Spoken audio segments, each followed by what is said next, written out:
That's the little things, right? Now, that was the 1940s. Now, Tuskegee was kind of tough, because it was the South, and it was a small town. So I wanted to move, I was still in Alabama, so I wanted to move to Montgomery, Alabama. It's a little bit bigger city in Alabama, I figure if I'm opening a barbershop, I need more folks, you know what I mean? So I can cut more heads and stuff like that.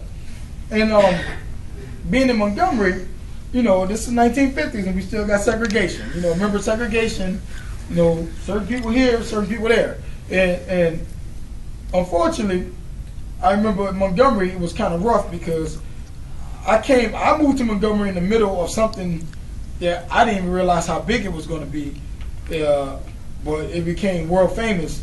I met this lady I used to ride the bus with, because I used to have to ride the bus to get, to my shop.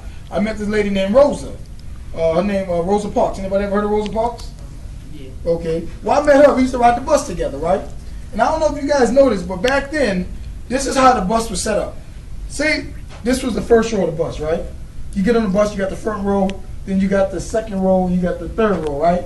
Actually, it'd be like the first 4 rows, second 4 rows, third 4 rows, right? And the first 4 rows was like VIP, but the only problem was it was VIP because, buses only had one door back then, so you had to go to the front door. So all the white folks sat in the front so they could get on and off the bus easy, right? And all the blacks had to go to the back of the bus, Then, me, that was the times we lived in, so I didn't like it, but I accepted it because what was I going to do? I'm just Rylo, you know what I mean? I didn't even get credit for the Tuskegee Airmen. What kind of credit I'm going to get for the bus? You know what I'm saying? So I just took my butt to the back of the bus, And Rosa was a little sweet old lady. She was sweet, quiet, real nice lady, gentle lady. But, I could see something in Rosa's face. Something was different. I could see Rosa changing a little bit. And Rosa, one day, she told me, she said, you know what, Rylo? I'm tired. I said, you tired? I said, I'm tired too. She said, no, I'm tired. And I said, oh, Rosa, we both tired, so what you saying? And she said, no, Rylo, I'm tired. I'm sick and tired of being tired. And I said, okay, she's sick and tired of being tired. Yeah. And I had to really think about that. Like, how many of y'all got brothers and sisters? How many times they get on your nerves? Every day. Every 24 7. You know how that point is when they just got on your nerves so much and you just tired and you don't even just like, you just even look at them, you're like, ugh. You want to put your hands on them? Yeah, well, I ain't advocating no violence, because they tried to get Rylo for that before. No putting no hands on nobody. I gotta watch you. You gotta watch her. I won't see you in the paper in 10 years now. No. But that point to where you just like, ugh, and you just can't take no more, right? So one day Rosa get on the bus and she had this look in her face. She just had this look like, y'all say y'all the wolves? Rosa was a wolf that day. But she was real cool and laid back like she always is. And she sat in the second row, right? And she sat in the black section. But the rule was that if the white section got too crowded, then the black section had to go all the way back even further, right? And if there was no room to go further in the back of the bus, you had to stand up, right? So there are times when we be standing in the back of the bus, we all like a bunch of sardines like this. Rylo ain't no skinny brother, so it's kind of and I don't know, some of y'all young fellas, I don't know if y'all know about man code, but you don't want a brother in your space too much, you know what I mean? So Rylo, hey, dude, you want me sweating the fro, man? Come on, man, But Rosa just was like, I'm not getting up. And the bus driver asked again, man, you need to get up. She goes, no. And I'm like, Rosa. Rosa didn't want to get up. Me and a couple other people, we got up, we went to the back of the bus. Rosa sat in that seat. Dude said, this bus ain't leaving until you get up. Rosa said, I'm not moving. And she wasn't mad, she wasn't yelling or nothing. She was nice and calm. And I'm like, oh, this ain't good. So I'm at the back of the bus looking at Rosa like, psst. Rosa looking at me like, sorry, Rylo. So the police come, they drag Rosa off the bus, right? Everybody feeling bad.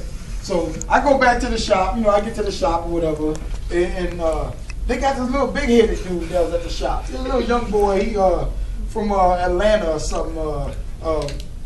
Y'all know him by the name Martin Luther King Jr. How many of y'all know Martin Luther King Jr.? Okay, well, he used to come in the shop, get them little tight fades too, so he come in the shop, I'm fading him up. Barber shop, we talk trash, right? So I'm just talking trash. I ain't really mean nothing by it. And I asked Martin. I said, hey, Martin, oh, Rosa got locked up today. Ain't that supposed to be your girl from the, they was part of this group called, like, what is that group? The NAACP. And I said, ain't that your girl from the NAACP? He said, yeah, that's the secretary. I said, so what you gonna do, Martin? You know, Martin, he's kind of a quiet fella too, you know what I mean? A real humble fella, you know what I mean? You know, he's a preacher, so he's kind of humble, you know what I mean? And he looked at me, he says, I don't know, Rylo. I said, man, if I was you, you need to man up. You need to go down there and tell him, let Rosa go. You know, go. Tell him, Martin, man up, Martin. Come on, Martin. You know, Martin asked me, he said, you rolling with me, Rylo? I'm sorry, but Rylo lover, not a fighter. So, you need to get my glasses off so I can, read my shoe card. When you get older, your memory get a little bad sometimes. But, put on my sexy specs. Oh. Alright, there you go. Okay. Sexy and I know it. I'm sorry. I keep hearing that song on the radio. They even got an Elmo version to it.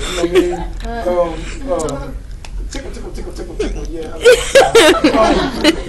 But Rosa, I'm telling Martin, I'm like, Martin, I'm like, Martin, what you gonna do? And Martin, I just keep messing with him. Martin, come on, Martin, you ain't gonna take that lane down. Come on, Martin. Martin stood up and he looked at me, and this little quiet dude kind of scared me because he looked at me. Him and Rosa had that same look in their eyes. He was like, you know what?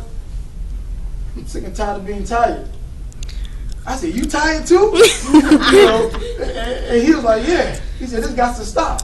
And this dude, this is a young dude now. He was like maybe 20s, 30s, maybe, I don't know. He was kind of new to Montgomery at the time. He wasn't there that long. He was new. So next thing I know, I see this him on the TV talking about don't ride the buses no more. And back then, black folks, we didn't all have cars, because remember, if we can't even walk on the same side of the streets as white folks, you think they're going to sell us a car? So, we didn't really have cars, so a lot of us rode the buses, and I just bought me a new bus pass. I said, get ready for that. And Martin come along, actually it wasn't because of Martin, it's because he had everybody else with him saying that don't ride the buses. And you know how a bunch of angry folks is. If you ride that bus, they're looking at you like, So I wasn't trying to step on nobody's toes, you know what I mean? So I said, okay, I won't ride the bus. See, Rylo slick. See, y'all call them skateboards. Back then, we just call them like, we didn't call them nothing. We would take like a piece of wood and get us some roller skate wheels and nail it to the bottom, just ride that mug like that. I tell you, I went to somebody stop at the red light, the big old country truck with the bales of hair on them. They can't see out their back window. So I take and tie me a rope to that little ball on the back of their truck, and they take off. I be like this,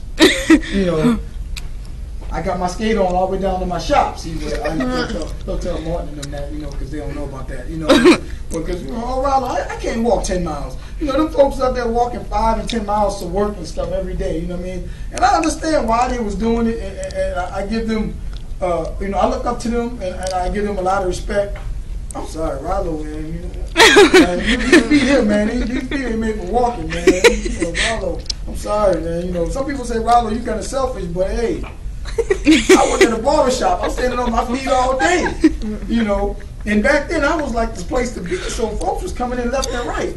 I get one head off the chest, somebody else diving in the chest. Sometimes they even throw one other one lap. I have to stop a couple fights, But anyway, so Martin, as y'all know, Martin took that situation, and he went on to lead some other situations, became world famous, won a Nobel Prize and stuff like that, and got some bills, and actually he helped, I have to say I'm proud of Martin, he helped me because he actually helped, him and other people too, he didn't do it by himself, but he was one of the ones who led to help them get rid of segregation, for them to stop telling people that, blacks couldn't come here and blacks can go there. So he helped, he helped put an end to that.